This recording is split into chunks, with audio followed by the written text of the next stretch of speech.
आज ही Doubtnut app download करें। Doubtnut पर होगा अब आपके सभी मैथ्स, केमिस्ट्री, फिजिक्स और बायोलॉजी डाउट्स का सफाया। बस अपने क्वेश्चन की फोटो खींचो, उसे क्रॉप करो और तुरंत वीडियो सोल्यूशन पाओ। Download now. हेलो स्टूडेंट, तो हमारा क्वेश्चन क्या कह रहा है कि find the value of a and b for which the equations x plus a y plus z is equals to 3, x plus 2y plus 2z is equals to b, x plus 5y plus 3z is equals to 9 are consistent. तो हमसे कह रहा है कि ये system of equations जो है वो कंसिस्टेंट होंगे, तो हमें a और b की वैल्यू फाइंड करनी है। ठीक है, तो हमारे पास इक्वेशन है x plus a y plus z is equals to 3, right. ये दूसरा इक्वेशन है x plus 2y plus 2z is equals to b, right. और तीसरा इक्वेशन है हमारे पास x plus 5y plus 3z is equals to 9। ठीक है, हमसे कह रहा है कि ये जो सिस्टम ऑफ इक्वेशन है ये क्या होना चाहिए, कंसिस्टेंट होने चाहिए। ठीक है, और तो कंसिस्टेंट के लिए हम क्या करेंगे, ए ऑगमेंटेड बी की मैट्रिक्स निकाल लें, राइट। तो ए ऑगमेंटेड बी की मैट्रिक्स हमारी क्या आ जाएगी, देखो यहाँ से ये हो जाएगा 1 ऑगमेंटेड 3, राइट। ये हो जाएगा 1 2 ऑगमेंटेड बी, राइट। और ये हो जाएगा 1 5 3 ऑगमेंटेड 9, राइट। ठीक है, तो यहाँ पे अब देखो हम क्या करते हैं, ऑपरेशन लगा देते हैं। ठीक है, तो R1 में नो चेंज, R2 में हम ऑपरेशन क्या लगा देंगे, R2 माइनस R1, राइट। और R3 में क्या हम ऑपरेशन लगा देंगे, R3 माइनस R2, राइट। ठीक है, तो ये A ऑगमेंटेड B की मैट्रिक्स हमारे पास क्या आ जाएगी, A ऑगमेंटेड B की मैट्रिक्स आ जाएगी हमारे पास, देखो ऐसी कुछ।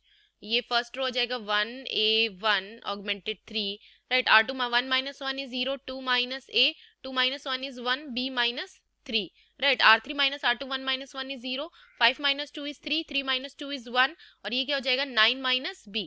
तो अगर हम यहाँ से देखें तो देखो हमारी ये जो दोनों रो हैं ये दोनों ही आपस में इंडिपेंडेंट है, राइट। इंडिपेंडेंट है मतलब जीरो तो नहीं आएगा कोई भी रो। ठीक है, तो जीरो नहीं आएगा तो हमें बताना है कि मतलब हमारा यूनिक सोल्यूशन आएगा, राइट। तो कंसिस्टेंट है का क्या मतलब, कंसिस्टेंट होगा यानी मतलब यूनिक सोल्यूशन देगा या इनफाइनाइट सोल्यूशन देगा। तो कंसिस्टेंट फॉर कंसिस्टेंट हमें ये पता है कि कंसिस्टेंट के लिए क्या होता है कि रैंक ऑफ ए जो हो वो किसके इक्वल हो, rank of A augmented B matrix के इक्वल हो, राइट। तो अगर रैंक ऑफ ए की बात करें तो रैंक ऑफ ए अपना इतना है, इतना, तो रैंक ऑफ ए कितना आ रहा है, 3 आ रहा है, राइट। और rank of A augmented B भी कितना आ जाएगा, अगर हम इसमें अगर बी हमारा 9 के इक्वल भी होता है तब भी ये rank of A augmented B तो ये पूरी मैट्रिक्स होगी, राइट। तो यहाँ से 3 और 1 की वजह से इसका भी रैंक क्या हो जाएगा, 3 हो जाएगा।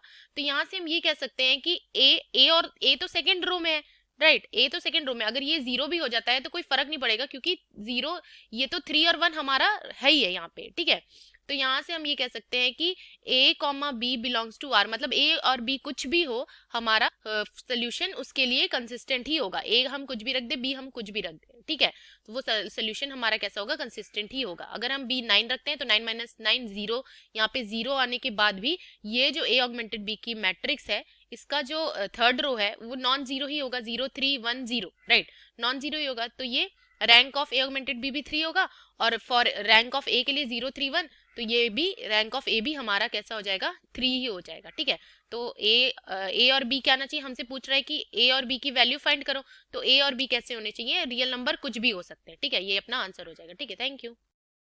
क्लास 6 से 12 से लेके नीट, IIT, जेईई मेंस और एडवांस के लेवल तक 10 मिलियन से ज्यादा स्टूडेंट्स का भरोसा।